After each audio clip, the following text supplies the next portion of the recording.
खबर में खुश आमदीद। मैं हूं आपका होस्ट सईद काजी।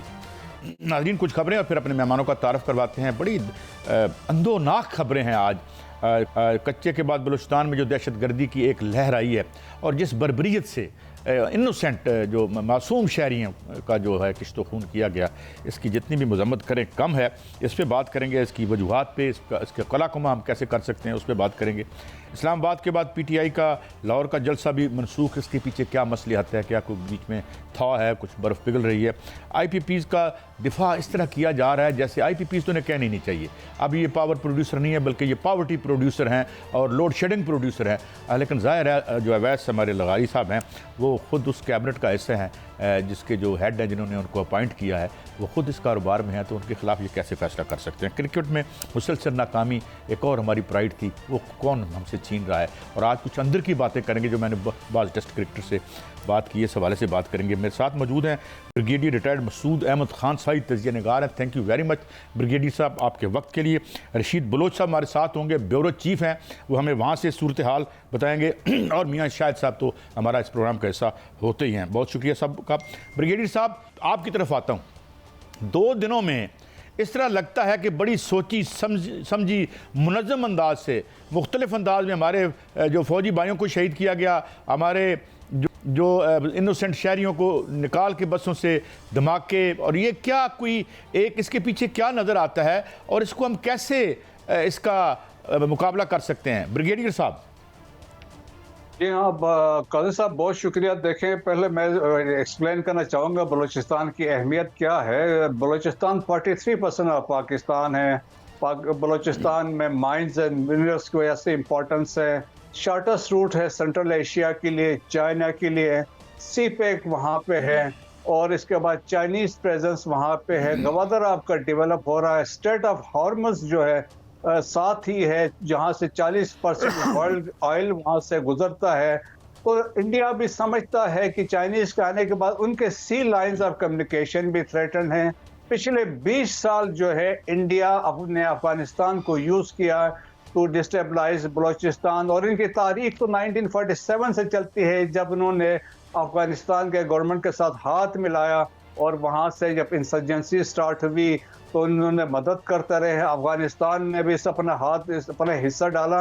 और देखें कि चक जो अमेरिकन सेक्रेटरी ऑफ स्टेट थे, उन्होंने he on record he said कि इंडिया इज यूजिंग, उस वक्त कहा था कि Afghanistan as a second front and financing terrorism, terrorist inside Pakistan में जो एक्टिविटीज कर रहे हैं, तो इसमें तो कोई शक नहीं है। वो कॉन्सुलेट भी यूज कर रहे थे। और देखें बुनियादी मकसद क्या है इनका, बलूचिस्तान को वो डिस्टेबलाइज करना चाहते हैं, बलूचिस्तान की तामीर और तरक्की को वहाँ रोकना चाहते हैं।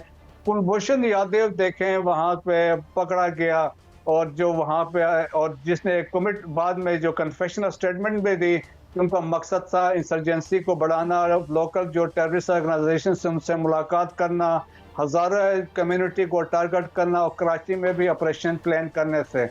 अभी देखें बहुत सारे हॉस्टाइल एजेंसी से रॉ मैन लीड रोल अदा कर रहा है इसमें, जिसमें देखें जो अपने प्रॉक्सीज को यूज़ कर रहा है। 2018 में अफगानिस्तान में रॉ ने एक तंजीम बनाई जिसका नाम था ब्रास, बलोच राजी अजोई संगड़, जिसमें बलोच दहशतगर्द तंजीमों को उन्होंने यकजा किया था वहाँ पे।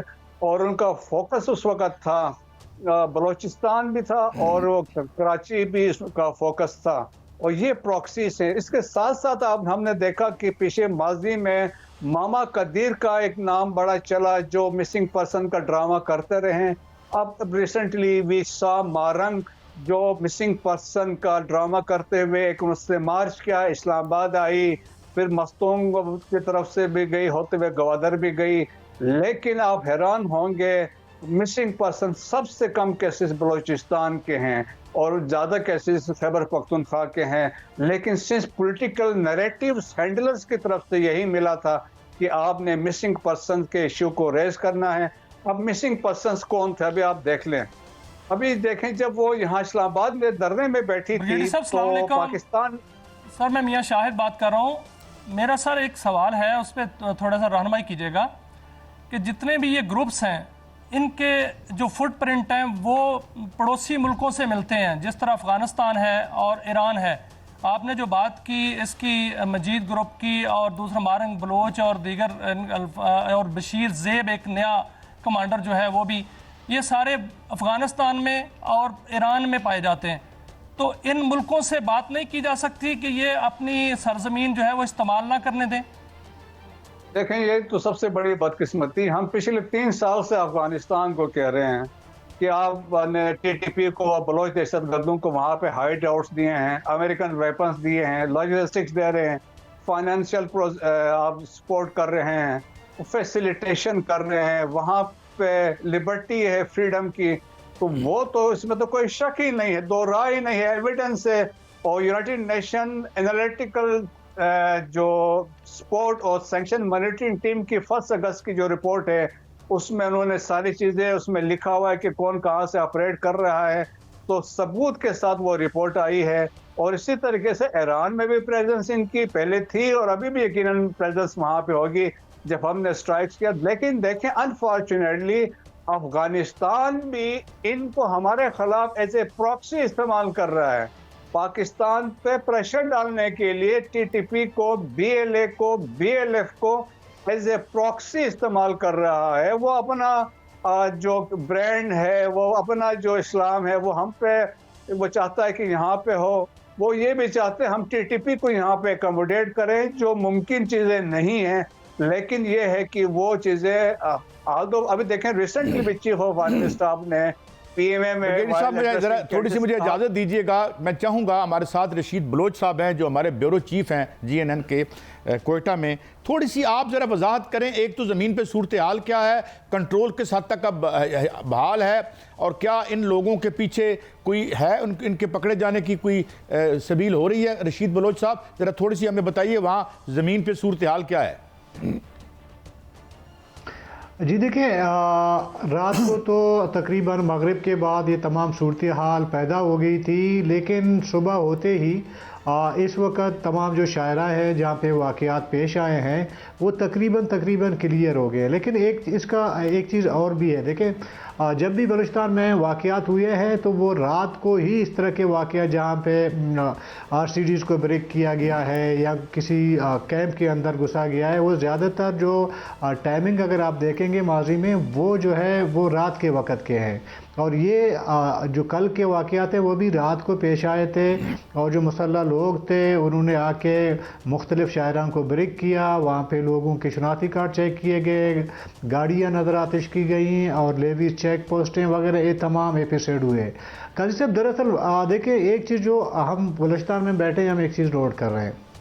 अभी आप देखें, कल रात से ये वाक़या पेश आया है। अब तक एज ए जर्नलिस्ट मैं बैठा हूँ, मुझे बलूचिस्तान हुकूमत की जानिब से कोई ऑफिशियल स्टेटमेंट मेरे पास नहीं आ रहा। मुझे पहले कहा जाता है जी वाक़या नहीं हुआ है, फिर खुद ही मजम्मत करते हैं। जब हम उनसे डिटेल पूछते हैं कहते हैं कि जी नहीं, ये बाद में हम आपको आप ये इतना बड़ा आपका सूबा है, जैसे ब्रिगेडियर साहब ने कहा, आधा पाकिस्तान है आपका, आप इधर एक हुकूमत यहाँ पे एग्जिस्ट करती है, तो कम से कम एज ए जर्नलिस्ट मैं तो अंधेरे में रहूँगा ना। मुझे ये जो मैं आपसे बात कर रहा हूँ ये तमाम के तमाम मैं सोशल मीडिया से उठा के इंफॉर्मेशन कलेक्ट कर रहा हूँ। जब मेरे पास एक ऑफिशियल वर्जन नहीं आएगा तो ये तमाम आप देखें, एक तो ये वाक़यात हुए हैं उस पर ये खौफ हरास हुआ है, वो वहाँ पे लोगों को मारा गया है, ख़वातीन बच्चे भी ज़ख्मी हो गए हैं, लोगों के शनाख्ती कार्ड चेक करके मारे गए हैं, ये तमाम सूरत हाल हुआ। लेकिन सोशल मीडिया में एक और खौफ हरास हमें यहाँ देखने को मिला है। लोग हमें फ़ोन करके जिनके लोग जो है जो सफ़र पे हैं, जो कराची से कोयटा जा रहे थे या ग्वादर से कहीं और जा रहे थे या कोयटा से पंजाब जा रहे थे, वो हमें फ़ोन करके हमें पूछते हैं कि जी ये वाक़या हुआ है। अभी हम इस पोजीशन ही में ही नहीं है कि हम आपको बता दें, अपने चैनल को बता दें, किसी को इन्फॉर्मेशन दें जी एक्चुअली हुआ क्या है। हमें तो ये तो पता था कि कहाँ पे आपका साहिली इलाके हैं, किस किस जगह पे क्या क्या वाक़यात हुए हैं, या पंजाब के जो शायरा है DG खान कोयटा वाला जो शायरा है ब्रेक हुआ है, वहाँ पे क्या हो रहा है। लेकिन देखिए, एज ए जर्नलिस्ट मुझे तो जब तक हुकूमती वर्जन नहीं मिलेगा मैं ख़बर को बैलेंस नहीं कर पाऊँगा। मैं इस पोजीशन में ही नहीं हूँगा कि मैं आप तक, अपने चैनल तक जो मेरी ड्यूटी है मैं उसको पूरा अदा कर सकूँ। वो तमाम ब्रिगेडियर साहब ने कहा, आप ठीक कह रहे हैं कि हमें हुकूमत को बिल्कुल हमें एतमाद में लेना चाहिए, ज़ाहिर है वहाँ की इंफॉर्मेशन मिनिस्ट्री भी है। मगर मैं ब्रिगेडियर साहब एक और बड़ा दुख भरा सवाल आपसे करने लगा हूँ, और बलोच भाई आपसे भी मेरी ये ज़रा सुनिएगा। बहुत पुरानी बात है, एक दफ़ा अताउल्लाह मैंगल साहब को मैं इंटरव्यू कर रहा था ब्रदर मोहम्मद मीर के साथ, तो उनसे बात हुई तो मैंने उन्हें सवाल पूछा कि यार आप पंजाबियों से क्यों इतने नाला और नफरत करते हैं। तो उन्होंने एक अजीब जवाब दिया। उनका कहना था कि भाई देखें, जब हमें बलूचिस्तान में पंजाबी थानेदार जूती मारता है तो हम किसको गाली दें। तो मैंने कहा अताउल्लाह मैंगल साहब, जब हमें पंजाब में पंजाबी थानेदार जूती मारता है तो हम किसको गाली दें।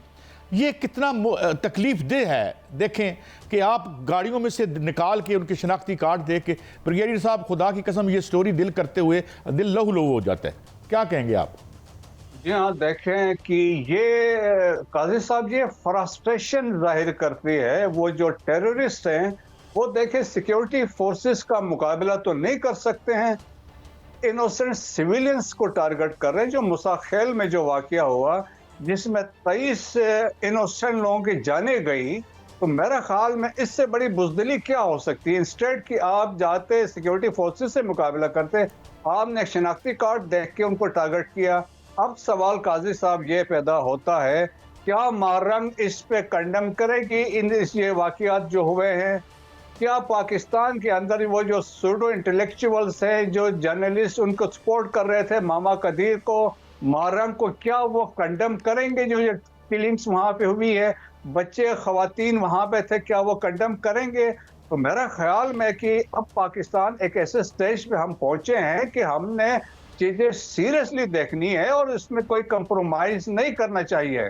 देखें कि वो लोग दुश्मन हमारा। सवाल ये है कि ये सर ये जो हमले हुए हैं इनकी नोयत ऐसे लग रही है कि जैसे टीटीपी और बीएलए का ये मुश्तरका ऑपरेशन था, मुश्तरका हमले थे। ये बुज़दिलाना हमले तो हैं। मेरी बात हो रही थी ज़राए से, उन्होंने बताया कि बोलान की पहाड़ियाँ हैं, लोरालाई की पहाड़ियाँ हैं, कमान पास है, मच है, हरनाई है और नागाओं के पहाड़ हैं जहाँ पर इनके कैंप्स हैं। मैंने देखा, हम सब ने देखा कि जो शुमाली वज़ीरिस्तान है उसके बड़े मुश्किल तरीन पहाड़ थे जिस पर फौज ने जाकर ऑपरेशन किया और वहाँ चोटियों पर जाकर जो है वो दहशत गर्दों को मारा। ये तो पहाड़ इतने मुश्किल नहीं है, वहाँ पर ऑपरेशन क्यों नहीं किया जाता? इनके कैंप्स क्यों नहीं उड़ाए जाते?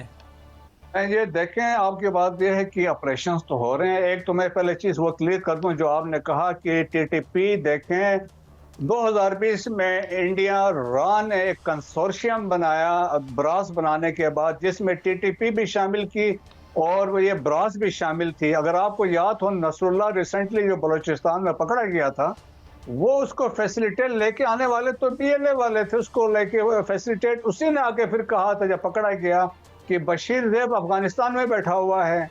तो देखें, ऑपरेशंस तो इंटेलिजेंस बेस बहुत ज़्यादा हो रहे हैं और जहाँ जहाँ से इंफॉर्मेशन मिलती वहाँ देखें। ये तो हिट एंड रन टैक्टिक्स है, ये किसी जगह में तो बैठे नहीं है, लेकिन बेस ऑफ ऑपरेशन अफगानिस्तान में है। लॉजिस्टिक्स वहाँ से दे स्टिल मैनेज वहाँ से नेगोशिएट करके वहाँ से पाकिस्तान में दाखिल होते हैं, या ईरान में इनके अभी प्रेजेंस कुछ किसी हद तक वहाँ पे है। तो देखें, ये बीएलए है, बीएलए पे जो इस हमले में लोग शामिल हुए हैं, बीएलए के लोग हैं और मजीद ब्रिगेड के लोग शामिल है, जो और बेसिकली मजीद ब्रिगेड को भी इंडिया ने बनाया था 2011 में। तो देखें कि इसमें हमें ये चीज़ देखनी चाहिए, पीछे इंडिया का हाथ है। और इंडिया के अब रिसेंट जिस तरह उनके वहाँ पे ह्यूमिलिएशन बांग्लादेश में हुई है, एल्सवेयर जिस तरह कश्मीर में उनके साथ हो रहा है, साउथ ऑफ पीर पंजल, तो उनको बहुत सारी तकलीफ थी। तो उन्होंने अपने जो यहाँ पे एसेट्स थे, जो इनके प्रॉक्सीज थे, उनको यूज़ किया है टू डिस्टेबलाइज बलूचिस्तान। लेकिन मैं आपको एक चीज़ ये भी बता दूं कि बलूचिस्तान के लोग, मैंने बलूचिस्तान में 12 साल नौकरी की है, बलूचिस्तान के लोग बड़े मुहिब वतन हैं। फ़ौज में इस वक्त 40,000 जवान जो है बलूचिस्तान से इनका ताल्लुक़ है।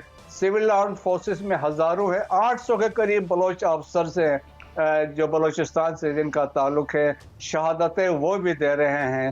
ये चंद सौ लोग हैं जो इसको हाईजैक करना चाहते हैं, लेकिन मेरा ख्याल में जो बलोच जो मुहिब वतन है वो ऐसा उनको करने नहीं देंगे। अच्छा ब्रिगेडियर साहब, बहुत दिल दुखे दिल से हमने ये नाज़रीन स्टोरी कवर की क्योंकि इनोसेंट जो हैं वो। बहुत शुक्रिया रशीद बलोच साहब, बहुत शुक्रिया ब्रिगेडियर रिटायर्ड मसूद अहमद खान साहब। कुछ किया जाए और ये अगर हुकूमत को बानी PTI से यहाँ फुर्सत मिल जाए तो असल इशूज़ की तरफ भी खुदारा आएँ। एक ब्रेक है, मियाँ शाहिद साहब मेरे साथ हैं। मियाँ शाहिद साहब के पास आज हम वो स्टोरी लेंगे उनसे जिसमें उन्होंने बताया है कि ये क्या फ्रॉड और धोखा हुआ। मैंने तो उसे नया नाम दे दिया आज, और ये है इंडिपेंडेंट पावर्टी प्रोड्यूसर्स, IPP जो है वो आज से उन्हें पावर्टी प्रोड्यूसर कहा जाए। एक ब्रेक के बाद हाजिर होते हैं हमारे साथ के लिए।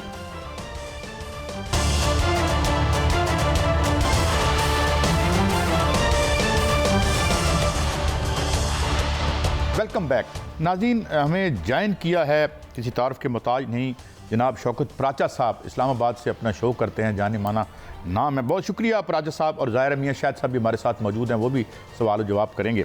लेकिन प्राचा साहब, सबसे पहले मैं आपको देख रहा था कहीं, तो मैं 2 वर्जन चल रहे हैं, 2 वर्जन। एक वर्जन तो ये चल रहा है कि कुछ अरसा पहले जो एक रायत मांगी गई, ताकतवर हलकों ने मांगी और खान साहब ने दे दी, एक वर्जन ये है। दूसरा ये है कि जनाब वो डर गए थे कि जनाब दोबारा 9 मई ना हो जाए। और तीसरी बात ये कि PTI का जो लाहौर का जलसा है उसे भी मनसूख कर दिया गया। ये पीछे खिचड़ी क्या है, इस पर कोई ज़रा रोशनी डालेंगे प्राचा साहब? बहुत शुक्रिया काजी साहब, आपने मुझे दावत दी बात करने की। मैं ख़ुद से नहीं कहूँगा, मैं अलीमा ख़ान साहिबा की बात आपसे करना चाह रहा हूँ, क्योंकि मेरे नज़दीक ये जो तासर है कि बाकी अपनी सियासत चमका रहे हैं और उनकी कोशिश होती है कि खान साहब अंदर ही रहें, ये मुखालिफिन उनको ताना देते हैं। मेरे नज़दीक अगर खान साहब की ज़िंदगी के लिए, खान साहब की ज़ात के लिए अगर कोई सबसे ज़्यादा फ़िक्रमंद है और कोई सबसे बड़ा स्टेक होल्डर है तो वो अलीमा ख़ान साहिबा हैं। सही, वो बहन है उनकी। खान साहब की ज़िंदगी को अगर थोड़ा सा भी एक कांटा भी चुभेगा तो अलीमा ख़ान को महसूस होगा। वो कहते हैं blood is thicker than water. तो अलीमा ख़ान साहिबा ने जिस दिन ये सुबह मुलाकात हुई 7 बजे, फिर उनका एक ऑडियो आपने भी सुना होगा, हमने भी वही सुना, उसी की बुनियाद पर मैं आपसे बात कर रहा हूँ। मैं ये बिल्कुल दावा नहीं करूँगा कि किसी से मैंने डायरेक्ट जाके पूछा या किसी ने बताया, नो। जो बात अलीमा ख़ान साहिबा ने की मैं वही आपके सामने रख रहा हूँ। अलीमा ख़ान साहिबा ने जो शकूक व शबात का इजहार किया, क्या जो सबसे बड़ी स्टेक होल्डर हैं मैं उनकी बात ना मानूं? मैं ऐसी जुर्रत नहीं कर सकता, क्योंकि अलीमा ख़ान को जो दर्द या चुभन हो सकती है वो किसी और को नहीं हो सकती। और इसमें कोई शक भी नहीं है जो अलीमा ख़ान कह रही थी कि ये कैसे मुमकिन हुआ। सुबह 7 बजे आदम खान स्वाति साहब, उनको परमिशन भी मिल गई, उनको मुलाकात भी हो गई। ये जो दूसरा डर वाली बात है ना, एक कहीं ना कहीं at the back of mind रह जाती है, क्योंकि उस दिन माहौल इस्लामाबाद का ऐसे ही था कि मजहबी तंजीमों ने आना था, सुप्रीम कोर्ट में केस लगा हुआ था, वो भी एहतजाज करने नहीं आ रहे थे, ना उन्होंने यहाँ एहतजाज किया, या शायद एहतजाज की नौबत ही पेश नहीं आई कि सुप्रीम कोर्ट ने अपने फ़ैसले पे नज़रसानी की। वो जो पैराग्राफ 7, 42 और 49 उसको हदफ कर दिया अपने पुराने फ़ैसले से, और मौलाना फजलुर रहमान साहब ने शुक्रिया भी अदालत का अदा किया। अब इमेजिन करें कि अगर ये उस दिन की प्रॉम्प्ट प्रोसीडिंग्स ना होती, और जिस तरह 2 दिन पहले वो लोग आए थे और जो हमें डी चौक में या रेड जोन में मनाज़र देखने को मिले थे, तो अल्हम्दुलिल्लाह वो तो अवर्ट हो गया। लेकिन बात ज़रूर है, मैं थोड़ा सा आपको माजी में भी लेके जाना चाह रहा हूँ। आप ही के शहर में जब मॉडल टाउन वाला सानिया हुआ था, उसके बाद फिर TLP का यहाँ जलसा, ये फैज़ाबाद का धरना हुआ, तो पंजाब पुलिस ने एक्ट नहीं किया था। अब नौ हाई कोर्ट शाहिद खाकान अब्बासी साहब उस वक्त वो वज़ीर आज़म थे जब फैज़ाबाद का धरना हुआ था। मैंने अभी पिछले हफ्ते उनके साथ मेरा शो था, तो मैंने ये सवाल पूछा कि थोड़े से लोग थे तो पिंडी पुलिस कहाँ थी, तो उन्होंने मुझे एग्जैक्टली यही जवाब दिया जो मैं आपके सामने रख रहा हूँ। एक वज़ीर आज़म उस वक्त थे, उन्होंने कहा कि हमने IG पंजाब से भी बात की, चीफ सेक्रेटरी पंजाब से भी बात की, हमने DIG या RPO जो रावलपिंडी हैं उनसे बात की, तो उनका सबका यही जवाब था कि मॉडल टाउन वाले जो कुछ है उसके बाद हम कुछ नहीं कर सकते। तो सिमिलरली अगर 9 मई के केसेस में आपके सामने लोग अभी भी अंदर हैं, 102-3 लोगों के खिलाफ मिलिट्री कोर्ट ट्रायल है, वो किसी भी वक्त सुप्रीम कोर्ट का अगर फैसला आया, स्टे खारिज हो गया, तो फिर अदालतें मिलिट्री कोर्ट्स जो है वो सजा भी सुना देंगी।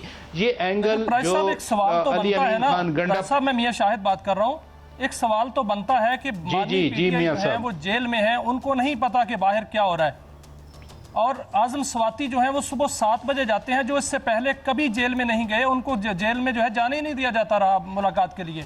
तो फिर उनको किसने भेजा? उनको कोई पैगाम कहीं से तो जनरेट हुआ कि जाके बानी पीटीआई को ये बताया जाए, तो फिर उनको किसने भेजा और क्या पैगाम दिया? पैगाम रसानी तो हुई है ना सर? मियां साहब, good to hear from you. मैं यही बात तो आपके सामने रख रहा हूँ, जो अलीमा खान साहिबा ने सवालात उठाए, मैं तो वही आपके सामने रख रहा हूँ कि कहीं ना कहीं से पैगाम रसानी हुई। फिर इसकी कंफर्मेशन या वेरिफिकेशन तो उन्होंने भी की, बैरिस्टर सैफ साहब ने, जो केपी के तर्जमान हैं, कि अली अमीन खान गंडापुर ने ये जो जलसा है ये उन्होंने ही मनसूख करवाया, मुलतवी करवाया। एक बात तो ज़हन में रखनी चाहिए कि राब्ते, मेरे नज़दीक, मैं ओन कर रहा हूँ इस चीज़ को, कि राब्ते रखना पड़ते हैं जब आप एग्जेक्टिव पोजीशन में हों। अली अमीन खान गंडापुर चीफ मिनिस्टर हैं, वो जब वो गए थे ना, एक कैबिनेट भी उनके साथ थी, वहाँ पेशावर में उनकी एक मीटिंग हुई थी, बहुत लोग उस पर तनकीद कर रहे थे, लेकिन मैं उस वक्त भी कह रहा था, मैं अब भी कह रहा हूँ कि स्टेक होल्डर सारे ही हैं ना। मसलन जो कुछ बलूचिस्तान में आज हुआ, ये कोई ये कहे कि सिर्फ ये पंजाबियों को मारा गया है, ये पाकिस्तानियों का खून बहा है। और हैरत की बात है कि वो लोग खुश आज खामोश हैं जो ह्यूमन राइट्स की बात किया करते थे। ये मजदूर बेचारे जो बलूचिस्तान की तरक्की में जाकर अपना किरदार अदा करते हैं। आपकी बात ठीक है, और अभी जो होना है, आगे जलसा होना है सितंबर में, 8 सितंबर को, उसमें भी बानी पीटीआई ने अली अमीन गंडापुर को ही जिम्मेदारी सौंपी है, तो उनका राब्ता अगर है तो फिर ये क्या जलसा हो पाएगा? फिर कोई वहां से पैगाम आ जाएगा और अली अमीन गंडापुर उसको भी मुलतवी कर देंगे? अब मैं तो चैलेंज नहीं कर सकता ना उनकी लीडरशिप को कि वो मुलतवी करेंगे या कोई पैगाम आएगा। जिस पोजीशन में वो लोग हैं उस पोजीशन के मुताबिक वो अपना फैसला करते हैं। मैं अली अमीन खान गंडापुर की बात कर रहा हूँ। मैं देखे ना, हम आदम खान स्वाति का नाम तो ले रहे हैं, उसी प्रेस कॉन्फ्रेंस में बैरिस्टर गौर खान भी खड़े थे, वो तो चेयरमैन है पीटीआई के। उन्होंने चलें कोई बात नहीं की, आदम खान स्वाति साहब ने बातें की, लेकिन अली अमीन खान गंडापुर, ये वैसे एक बात करूं, जो 22 अगस्त का जलसा था, उस 22 अगस्त के जलसे से एक रात पहले एनओसी भी इधर कैंसिल हो गया। आईजी ने ब्रीफिंग दी थी उस इंटेलिजेंस कमेटी को। एग्जेक्टिव पोजीशन पे अली अमीन खान गंडापुर बैठे हैं, उनके सामने भी तो कुछ तो रिपोर्ट्स आती होंगी। हम अब ये नहीं कह सकते कि ये मैनूवर्ड या टेम्पर्ड रिपोर्ट होती हैं। रिपोर्ट तो जो आती हैं वो एज इट इज़ होती हैं, वो उनको देखना पड़ती हैं। और उन रिपोर्ट्स को आई होप यू अंडरस्टैंड मैं किन रिपोर्ट्स की बात कर रहा हूं। जी। उन रिपोर्ट्स को देखकर अली अमीन गंडापुर साहब बतौर chief executive of the province कोई तो फैसला करते होंगे ना, या तो फिर वो जिम्मेदारी लें। फिर कहा जाता है, हम लोग कहते हैं ना कि जी ये आई थी वार्निंग और एक्ट नहीं किया। अच्छा फराज साहब, एक और एंगल से मैं एक और एंगल से पूछना चाहता हूं, अवामी एंगल से, वो ये कि आपके पास क्या रिपोर्ट्स हैं कि जब तक ये जलसा मुलतवी नहीं हुआ था तो किस किस्म का क्राउड जो है या किस हद तक उसका रिस्पांस आ रहा था? एक ये भी बात की जाती है कि रिस्पांस ज़्यादा था और ख़तरात बढ़ गए थे, इसमें कुछ सदाकत है? नहीं, देखे ना, बात यह है कि मैं कहूं कि कोई रिस्पांस नहीं था। एक ऐसी पार्टी के बारे में जो अभी पार्लियामेंट में, कौमी असम्बली में सबसे बड़ी पार्टी है, या खैबर पख्तूनख्वा में उनकी हुकूमत है। मसलन अली अमीन खान उधर से जुलूस लेके आ जाते, स्वाबी में आपने जलसा उनका देखा, कितना बड़ा जलसा था, या मानसेरा में कितना बड़ा जलसा था। खतरात ही के पेश नज़र तो ये सारी अली अमीन खान या आदम खान स्वाति ने बातें की ना। उन्हीं ख़तरात के पेश नज़र ये जलसा, ये थोड़ी जलसा मुलतवी किया गया या खान साहब को कहा गया होगा कि बंदे नहीं आ रहे और हमारा क्राउड कम होगा। पाकिस्तान 245 मिलियन पॉपुलेशन है पाकिस्तान की। आपके शहर में कहीं एक रोड छोटा सा बला, वजीर आला है, उनसे किसने राब्ता किया होगा? और जो खबरें आ रही हैं कि फलां जगह से राब्ता हुआ, एक बड़े अफसर ने राब्ता किया, आपके पास क्या खबर है सर? नहीं, कोई फीडबैक जिसको मैं कह रहा हूं आप उसको राब्ता कह रहे हैं। अगर किसी ने रिपोर्ट फर्ज किया, लिख के भी टेबल पे रखवाई है या रखी है, तो वो राब्ता ही है ना। हम सिर्फ अल्फाज का चुनाव डिफरेंट कर रहे हैं, बाकी बात हम यही कर रहे हैं।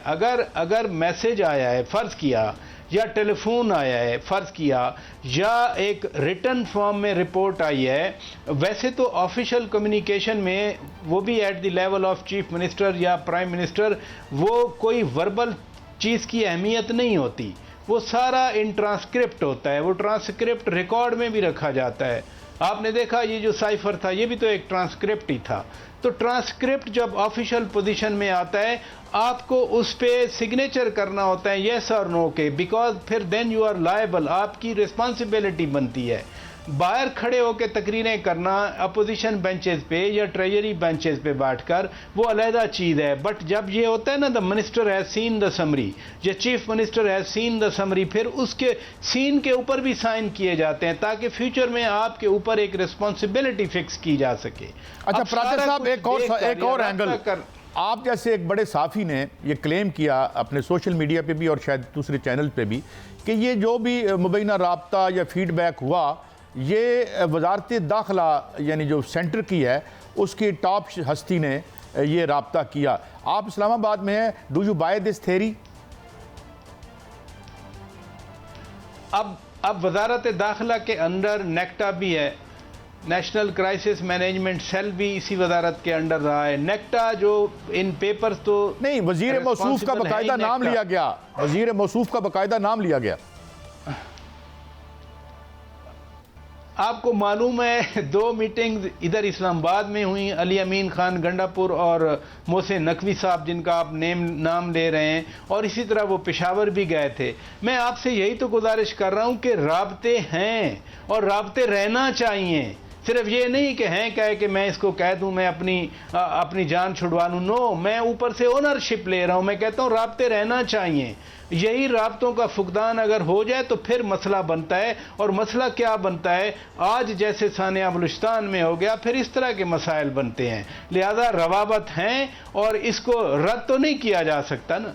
अच्छा, ये अब जो आपने बात की है, इतना अफसोसनाक वाकया और ये जुल्म और बर्बरियत जो है, और इसमें सारा आपका जो वेस्टर्न लिबरल है वो खामोश है। हम उस पर भी बात करते हैं, किसी किस्म की कोई भी ज्यादती करे, ये तो मेहनत कश थे बेचारे। मगर सवाल मेरा आपसे ये है कि आज हम किस काम में लगे हुए हैं प्राचा साहब? इमरान खान इधर से ये कुछ था होगा, हम आगे बढ़ेंगे। जो स्टेल मेट है इस वक्त, जकड़ बंद है, एक कहानी आगे नहीं चल रही। तो क्या हम इन राब्तों को ये समझे कि यार कोई कहानी आगे बढ़ेगी, कोई वाया मीडिया निकलेगा? ये बहुत बड़ा सवाल है, जैसे कहते हैं ना $1 मिलियन क्वेश्चन, कि उसका तरीका तो यही है कि हर कोई स्टेप बैक करे अपनी स्टेटेड पोजीशन से। जिस सानिया की मैं बात कर रहा हूँ, मसलन एक बात काजी साहब क्लियर होनी चाहिए कि no justification of terror acts. इंसानी जिंदगी का ख़त्म करना, जान लेना, उसकी कोई जस्टिफिकेशन नहीं है। वो BLFO, BLA हो, मारंग बलोच हो, बलोच यकजहती कौंसिल हो, किसी को ये हक हासिल नहीं है कि वो वायलेंस को इस हद तक प्रमोट करें और उनके मिलिटेंट विंग्स या प्रॉक्सीज जो हैं वो इंसानों की जान लें। और आपने बिल्कुल दुरुस्त फरमाया, ये बेचारे मजदूर हैं, ये अपने घर की रोटी पानी के लिए गए हुए थे, पता नहीं कितने महीनों के बाद वो वापस और मैं समझता हूँ प्राचा साहब, ये कॉन्शियसली किया जाता है ताकि हम डिवाइसिव हो जाएं, डिवाइड कर दें पंजाब और पंजाब के मेहनत कश और गरीब के वही दुख हैं जो बलूचिस्तान के गरीब के दुख हैं या KPK के। बहुत शुक्रिया प्राचा साहब, always a great pleasure to have you as a senior voice. जी मियाँ शाहिद साहब, आपने मुझे एक स्टोरी भेजी है और मेरे हाथों के नहीं पैरों के तोते भी उड़ गए हैं जब से मैंने देखा है, इतनी स्वीट डिश टाइप मुआहदे, ज़रा इसकी तफसील तो बताइए। जो तश्त-अज़बाम हो गए हैं, IPPs जिन्हें कहते हैं, इंडिपेंडेंट पावर प्रोड्यूसर है या इंडिपेंडेंट पावर्टी प्रोड्यूसर है, ज़रा इस पर रोशनी तो डालिए। काजी साहब, चंद दिन पहले वज़ीर तवानाई अवैस लगारी फरमा रहे थे कि हम इन मुआहिदों को नहीं छेड़ सकते, और बिल्कुल ठीक कह रहे थे, क्योंकि 1994 से लेकर 2015 तक जो IPPs के मुआहिदे किए गए हैं वो इस तरह के मुआहिदे हैं कि उनको वाक़तन नहीं छेड़ा जा सकता। ये मुआहिदे जो सरमायाकार थे, उनकी ख्वाहिश, उनकी शराइत और यक तरफा किए गए थे। और अब मैं जो सरकारी दस्तावेजात हैं उनमें ये मुआहिदे के कुछ मंदरजात। अच्छा मियां साहब, जरा एक मिनट में एक बात कर दूं या बात जारी रखेगा। नाज़रीन, ये आप देख रहे हैं, ये वो शराइत हैं जो स्क्रीन पे चल रही हैं। ये मियां शाहिद साहब की एक्सक्लूसिव स्टोरी है आज, और वो भी पढ़ते रहिए और मियां साहब को सुनते भी रहिए। जी मियां साहब। काजी साहब, ये होशरुबा इंकशाफात हैं। इसमें इस डॉक्यूमेंट में ये लिखा हुआ है कि जो 1994 से लेकर 2015 तक जो मुआहिदे किए गए, 100 से ज़ायद जो है वो IPPs हैं, उनके साथ मुआहिदे क्या हुए। उसमें IPPs को टैक्स, कस्टम ड्यूटीज़ और सेल्स टैक्स से इस्तिस्ना दे दिया गया और छूट दे दी गई, और पावर कंपनियों को 100% मुनाफा का पर जो है मुआहिदा किया गया। कोई 1% भी नुकसान में नहीं था, और उनको 1% के रिस्क पर भी नहीं रखा गया, और कंपनियों को इजाज़त दी गई कि वो जिस करेंसी में चाहें सरमायाकारी करें, और कंपनियों को मुनाफा डॉलरों में दिया जाता था। अगर किसी ने पाउंड्स में की है सरमायाकारी या येन में की है या किसी भी करेंसी में की है, उनको जो मुनाफा है वो डॉलरों में दिया गया। और कंपनियों को जो सरमायाकारी की सहूलत है वो फराहम करने के लिए उनकी जो करेंसी थी वो ये स्टेट बैंक को कहा गया कि वो फौरी तौर पर इसको जो है इसका बंदोबस्त करे, और कंपनियों के सरमाया की इंश्योरेंस जो कि उन्होंने खुद करवानी थी वो हुकूमत ने दी। और ये सब मैं चाहता हूं, मैं वजाहत के लिए बीच में सवाल करता रहूं। यानी आप ये कह रहे हैं कि जो कर्जा था वो हमने रियासत पाकिस्तान ने दिया, मेरे ख्याल में 80-20 का था, और उसको उस कर्जे पे जो सूद की अदायगी है वो भी मैं और आप यानी पाकिस्तान की हुकूमत करती रही, ये कह रहे हैं आप? बिल्कुल काजी साहब, ऐसा ही है, क्योंकि अगर वो खुद करते तो उनको जो है वो इसका सरमाया ज्यादा लगाना पड़ता। वो भी हुकूमत पाकिस्तान ने सूद की अदायगी की। आपने देखा बिलों के अंदर एक फाइनेंस सबचार्ज आता है। काजी साहब, वो फाइनेंस सबचार्ज वही सूद की रकम है जो हमने कर्जों पे ली थी, कर्जे लिए थे, और उसकी सूद की रकम जो है वो मैं और आप अदा कर रहे हैं। ये वो फाइनेंस सबचार्ज है जो कि बिलों पर लगा हुआ है, ये वही रकम है। और ईंधन की जो फराहमी है वो भी हुकूमत पाकिस्तान ने ही देनी थी, और उसके अगर ना देते तो उसकी कैपेसिटी पेमेंट आज तक जो है हम दे रहे हैं। मुआहिदों को जो मुल्की कवानीन है उसको नरम कर दिया गया और उससे बाला ताक रख दिया गया। कोई कानून नहीं देखा गया कि कानून क्या कहता है, और जो गारंटी है उसको मुल्क में किसी भी पॉलिसी जो है उसकी कहा गया कि मुल्क में कोई भी पॉलिसी आ जाए, कोई भी हुकूमत आ जाए, कवानीन बदल जाए, इन मुआहिदों पर कोई असर नहीं होगा। ये बाकायदा तौर पर लिखा हुआ है।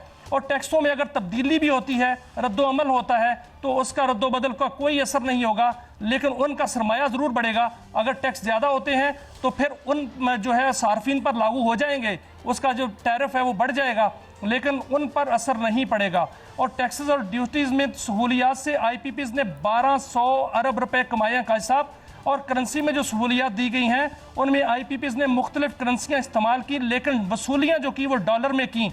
और इंजीनियरिंग और प्रोजेक्ट कास्ट जो है और मुरम्मत ऑपरेशंस जो है वो उनके हवाले कर दिए गए, जिससे उनका जो फी मेगावाट लागत है वो बढ़ गई, लेकिन कागज़ों में वो फी मेगावाट लागत जो है वो कम रखी गई, इसलिए कि उनको टैरिफ ज़्यादा दे दिया जाए, उनको मुनाफा ज़्यादा दे दिया जाए। और इंजीनियरिंग प्रोजेक्ट कास्ट में मनमाना तखमीना जो है वो लगाया गया, और 1994 से लेकर 2015 तक 15,000 अरब रुपए की कैपेसिटी पेमेंट इस मद में जो है वो अदा की गई। और IPP से जो मुआहदे किए गए हैं काजी साहब वो 25 से 30 साल के लिए किए गए हैं। पहले 10 साल जो होते हैं उसका टैरिफ और होता है, और अगले 10 साल में उसका टैरिफ कम हो जाता है, क्योंकि वो उनकी सरमाए की रकम उनको वापस जा चुकी होती है और मुनाफे में होते हैं। लेकिन हुआ क्या है, वो टैरिफ कम होना था, वो टैरिफ कई गुना बढ़ गया और उनका प्लांट फैक्टर जो है वो कम हो गया। इसके बावजूद उनको प्लांट फैक्टर का मतलब ये है, मियां साहब मैं चाहता हूं ये आसान रहे बात। प्लांट फैक्टर का नाज़रीन मतलब ये है कि अगर यानी 4% कहें प्लांट फैक्टर है, तो इसका मतलब है कि 96% बिजली नहीं बन रही, सिर्फ 4% बन रही है, जबकि पैसे हम 100% के दे रहे हैं।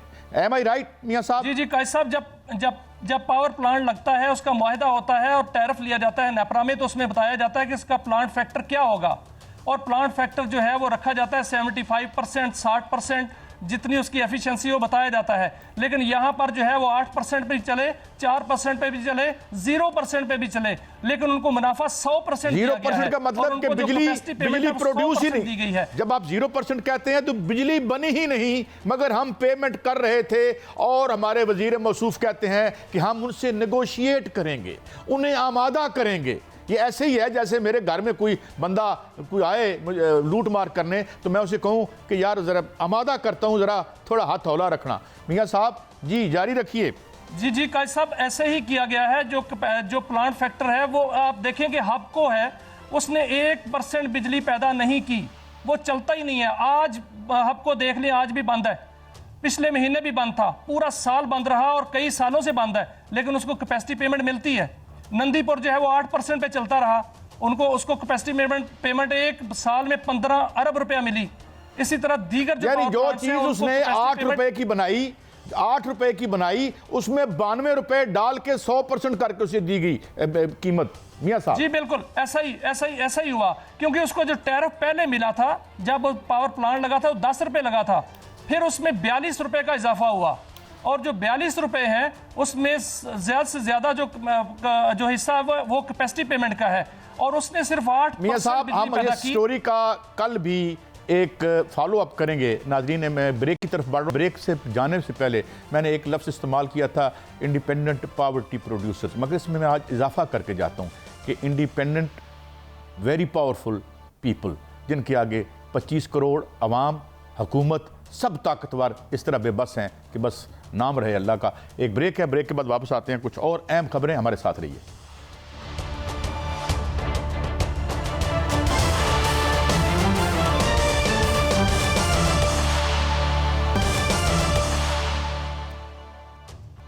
Welcome back.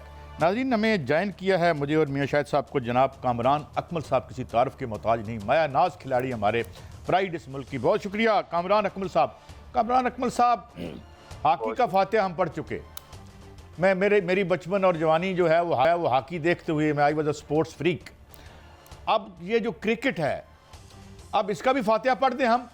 सवाल मैं ये करने लगा हूँ कि अभी मेरे पास एक साबिक टेस्ट क्रिकेटर थे, खड़े थे मेरे प्रोग्राम से पहले, तो उन्होंने मुझे बताया कि जी बात खुद मोहसिन नकवी साहब ये फरमाते हैं कि ये कुछ ऐसे लोग जिनसे वो कहते हैं बच के रहें, वो मेन डिसीजन मेकर्स हैं आज भी। ये वजह है या क्या वजह है जो हमें डिबैकल, हर एक के बाद दूसरी डिबैकल हो रही है? जनाब कामरान अकमल साहब। सर, यही चीज़ें हम लोग कहते हुए आ रहे हैं, जैसे आप बता रहे हैं। अनफॉर्चुनेटली पाकिस्तान की क्रिकेट सही डायरेक्शन की तरफ नहीं है। ये गलतियां इनकी अपनी हैं, जैसे इन्होंने डिसीजन ली हैं, जैसे क्रिकेट को लेके चल रहे हैं, ये मेरे ख्याल से अच्छा साइन नहीं है। आने वाले टाइम पे इससे बुरा टाइम होगा। हम देखें हर छोटी टीम से हार गए हैं, और हम हारने के बाद ब्लेम गेम खेलना शुरू कर देते हैं, ना कि हम एक्सेप्ट करें कि हम लोग अच्छा नहीं खेल रहे, हम लोग अपनी कंडीशन में हमें अच्छा खेलना चाहिए था। और ये चलता हुआ आ रहा, और यारी दोस्ती पे टीमें चल रही हैं, इनका पूरा साथ मैनेजमेंट भी देती है। आप कैसे कर सकते हैं चेंज जब तक आपका मेरिट पे टीमें ना बने, आपका सिस्टम स्ट्रॉन्ग ना हो। सिस्टम को डैमेज किया गया, डोमेस्टिक को डैमेज किया गया।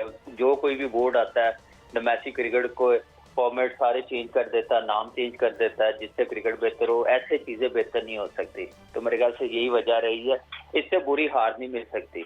हम यूएसए से भी हारे T20 में, वो तो हमारे लिए बड़ा पेनफुल था, लेकिन जो टेस्ट मैच में बांग्लादेश की टीम पाकिस्तान में आके जीत गई है ना, इससे मेरे ख्याल से शेमफुल परफॉर्मेंस नहीं हो सकती पाकिस्तान की। अच्छा, आपकी जो राय है फिर मियां साहब, जी मियां साहब कहते हैं कि हम सर्जरी करेंगे और बेहतर करके और इसको बेहतरीन करके जाऊंगा मैं। तो क्या मोहसिन नकवी साहब आप देखते हैं कि मोहसिन नकवी साहब इसको ठीक कर पाएंगे? मुझे लग रहा है कि वो सिर्फ बोलने की हद तक सर्जरी होनी थी, लेकिन करनी कोई नहीं थी। अगर करनी होती तो हम लोग जब यूएसए से हारे थे उस वक्त पता चल जाता, हम लोग आयरलैंड से हारे उस वक्त पता चल जाता, हम जिम्बाब्वे से हारे उस वक्त पता चल जाता। लेकिन मजीद हाई मैनेजमेंट की तरफ से प्लेयरों को सपोर्ट मिलती रही, कोचिंग स्टाफ को सपोर्ट मिलती रही, कोई चेक एंड बैलेंस नहीं है। तो यही वजह रही है, मेरा नहीं ख्याल कि ये सिर्फ हम जैसे इस पाकिस्तान की जो अवाम है, क्रिकेट लवर्स हैं, उनका सिर्फ गुस्सा ठंडा करने के लिए, क्योंकि वो क्रिकेट के इतने फैंस हैं। लेकिन अब ऐसी परफॉर्मेंस से फैंस बहुत दूर चले जाएंगे। आपके स्पॉन्सरशिप आप देख लें। अच्छा कामरान भाई, मुझे एक बात बताइएगा, एक और सवाल है मेरा। आप एक टेस्ट क्रिकेटर हैं, जाने माने हमारे विकेट कीपर भी हैं, और माशाल्लाह बैटिंग भी आपने कमाल और खूब की। आप क्या समझते हैं, ये टीम मेरिट पे है? और अगर आप बाइख्तियार हों तो इसमें से कितने लोगों को निकाल बाहर करेंगे? देखें, ये सारा टोटली मैनेजमेंट पे होता है। ये टीम मेरिट पे, ये टेस्ट मैच, ये सीरीज नहीं है। मैं पिछले 5-6 साल से कहता हुआ आ रहा हूँ कि यारी दोस्ती पे ये टीमें खिला रहे हैं, लड़कों को खिला रहे हैं, उसका पूरा साथ मैनेजमेंट देती है। कोई चेक एंड बैलेंस नहीं है। डोमेस्टिक क्रिकेट की वैल्यू बिल्कुल जीरो कर दी गई है। अपनी ईगो में रह रहे हैं, जिसकी वजह से आप देखें कि इनके ग्रुप के लड़के आते हैं, जो इनको नहीं पसंद वो नहीं आएगा। वो डोमेस्टिक क्रिकेट में जितना मर्जी परफॉर्म कर लें, क्योंकि इनके मतलब के नहीं होंगे। तो ये चीजें चलती हुई आ रही हैं। इस टीम में आप देख लें कौन लड़का परफॉर्मर है, आप देख लें, परफॉर्मेंस चेक कर लें, डोमेस्टिक कितनी खेल के आए हैं, सारे पैराशूट के जरिए आए हुए हैं, और डोमेस्टिक क्रिकेट की कोई वैल्यू नहीं है। तो अगर मेरे हाथ में हो, अगर मैं हूं, तो मैं बहुत से बड़े बड़े डिसीजन ले लूं जो इस पाकिस्तान की क्रिकेट के लिए बेहतर हो। लेकिन ऐसे बंदों को बिल्कुल आने नहीं देते। आया था 3 महीने 4 महीने, ऑनेस्टी के साथ काम किया, जो गलत था गलत का है, तो उसके बाद साइडलाइन कर दिया। बोर्ड की मर्जी। लेकिन ये है कि ऐसे क्रिकेट बेहतर नहीं हो सकती जैसे ये चलाना चाह रहे हैं। तो आप ये समझते हैं कि अब हमारी क्रिकेट अब डूम्ड है? हम इसमें जिस तरह हॉकी में हमारा नाम और निशान मिट गया, हम वर्ल्ड कप के लिए क्वालिफाई भी नहीं कर पाते, तो क्या उस समत में खुदा न खास्ता हम बढ़ रहे हैं कामरान अकमल साहब? कि हॉकी तो फिर भी कोई ना कोई एक आधा मैच इन हालात में भी जीत जाती है। जो आने वाला टाइम है ना, हमारा ये क्रिकेट में बहुत बुरा हाल होगा, हॉकी से भी बदतर होगा। मैं आपको बात बता रहा हूँ, जिस तरफ लेके चल रहे हैं। आप देख ले मैनेजमेंट में यारी दोस्ती, प्लेइंग साइड के नए लड़के हैं जो खेल रहे हैं, उनको किस तरफ लेके आ रहे हैं। जो टेस्ट स्क्वाड का हिस्सा, उनको मेंटोर में लेके आ रहे हैं। ये क्या कर रहे हैं? ये वो कर रहे हैं जिसकी वजह से क्रिकेट का नुकसान हो रहा है। ये एक प्रोसेस जो है उसको स्ट्रॉन्ग नहीं कर रहे, ये स्ट्रॉन्ग कर रहे हैं कि इनकी थ्योरी क्या है, इन्होंने इस बंदे को कैसे लेके आना। मेरे ख्याल से वो यही वजह है। और आप देख लें, हालत देख लें, 9 टेस्ट मैच पाकिस्तान में हार जाए पाकिस्तान, और पाकिस्तान की कंडीशन में दुनिया में ऐसा हुआ है कभी नहीं हुआ। ये पाकिस्तान टीम ने किया है सिर्फ इनकी अपनी ईगो की वजह से। अपने इनके किबले दुरुस्त नहीं है, दूसरों को ये ब्लेम देते हैं। पहले ये अपने गिरेबान में देखें तो फिर जाके चीजें बेहतर होंगी कि हम लोग सही हैं कि गलत हैं। क्या सिलेक्शन मेरिट पे होती है? क्या प्लेइंग साइड मेरिट पे होती है? हाई मैनेजमेंट पे जो जॉब्स दी जाती हैं, टीम मैनेजमेंट जो कोचिंग स्टाफ बनाया जाता है, क्या वो मेरिट पे की जाती है? नहीं। आपका फेवरेट है, आपको पसंद है तो वो आ जाएगा। ये चीजें चल रही हैं। जी मियां साहब। कामरान साहब, क्या सजेस्ट करते हैं कि टीम को बेहतर बनाने के लिए जो कहां से खिलाड़ी लाएं, या इस पर पाबंदी लगा के फिर एक दफा सर्जरी कर ली जाए? देखे, सिंपल सा दुनिया की क्रिकेट का वो है परफॉर्मेंस, वो है इंटरनेशनल के कोई एथिक्स होते हैं परफॉर्मेंस के, खेलने के, वो फॉलो करे, ऑटोमेटिकली क्रिकेट बेहतर हो जाएगी। आप एक्स्ट्रा फेवरिज्म देंगे तो पाकिस्तान की क्रिकेट अच्छी नहीं होगी। 2-2 साल से लड़के विदाउट परफॉर्मेंस खेल रहे हैं, साल से लड़के विदाउट परफॉर्मेंस खेल रहे हैं। ये किसी दुनिया में नहीं होता। कामरान साहब, पाकिस्तान में हो रहा है। डोमेस्टिक में बहुत ज्यादा प्लेयर है। क्या जावेद मियांदाद और वसीम अकरम है अभी भी? वो तो खैर बहुत बड़े नाम है, उन जैसे तो कोई आ ही नहीं सकते, पैदा भी नहीं हो सकते। उन्होंने जो सर्विस की है पाकिस्तान के लिए, जो क्रिकेट खेली है, जो नाम बनाया है दुनिया में पाकिस्तान की क्रिकेट का, ये आजकल के जो लड़के हैं, आजकल की जो मैनेजमेंट है ना, ये सारा नाम खराब कर रहे हैं। उन्होंने बड़ी पैशन के साथ खेली, हम लोगों ने बड़ी खेली है, लेकिन डोमेस्टिक क्रिकेट से सारे प्लेयर्स आते हैं, परफॉर्मर आते हैं, और प्रोसेस होता है कि परफॉर्मेंस बेस पे होते हैं। यहाँ पे अगर आपका कप्तान अच्छा है, वो 10 इनिंग्सों में कुछ नहीं करेगा तो वो खेलता जाएगा। दुनिया में नहीं होता ऐसा। यहाँ पे 20-20 मैच। कामरान साहब, ये बताएं कि पीसीबी का चेयरमैन कैसा होना चाहिए? पीसीबी का चेयरमैन कैसा होना चाहिए आपके ख्याल में? आपकी राय क्या है? जैसा भी होना चाहिए, सिर्फ पाकिस्तान की क्रिकेट के लिए बेहतर होना चाहिए, ना कि डोमेस्टिक क्रिकेट का इधर उधर कर दें, नाम चेंज कर दें, उससे चीजें बेहतर नहीं होंगी। बेहतर होंगी जो पुराना सिस्टम है, डोमेस्टिक क्रिकेट को स्ट्रॉन्ग करे, डिपार्टमेंट क्रिकेट को स्ट्रॉन्ग करे, बड़े डिपार्टमेंट क्रिकेट खेलने आए, अंडर 19 बनाए, रीजनल क्रिकेट को स्ट्रॉन्ग करना पड़ेगा। जो सही क्रिकेट को समझते हैं वो लेके आए, ना कि आप अपनी पसंद के जो बंदे हैं वो पाकिस्तान की क्रिकेट में लेके आए, बोर्ड में लेके आए, जिनको सिर्फ ऑफिस में बैठना आता है, काम करना नहीं आता। कामरान अकमल साहब, बहुत शुक्रिया आपके बेशकीमत वक्त और बेशख्यालात का जो आपने कहा। नाजरीन, ये एक अजीब यहाँ पे सिलसिला है। मैं एक बात ज़रूर कहता चलूँ इस प्रोग्राम के अख्ताम पर कि हम क्या कर रहे हैं। मिसाल के तौर पर हमारे एक बहुत ही मुल्क का फ़ख्र जिन्होंने नेज़ा फेंका, मैं उनके बाप का, वालिद का इंटरव्यू सुन रहा था कि उन्होंने एक दफ़ा एक लकड़ी दरख्त से तोड़ के तो उनको नेज़ा बनवा के दिया किसी मेहनतकश लोहार से, और जब वो जीत के आए तो दौलत और के ढेर उनके ऊपर फेंक दिया, मगर स्ट्रक्चर ठीक नहीं करना। और ये इस तरह की जो मज़हक़ा खेज़ हरकतें करते करते हमने हर चीज़ इस मुल्क की बर्बाद कर दी। अल्लाह ताला हमें इन चीज़ों को बेहतर बनाने की तौफ़ीक अता फ़रमाए और वो कुछ इंसान ऐसे हमारे ऊपर आ जाएँ जिनके दिल में दर्द हो इस मुल्क का और इस मुल्क के अवाम का। इसी दुआ के साथ इजाज़त, कल फिर मिलेंगे। अल्लाह हाफ़िज़।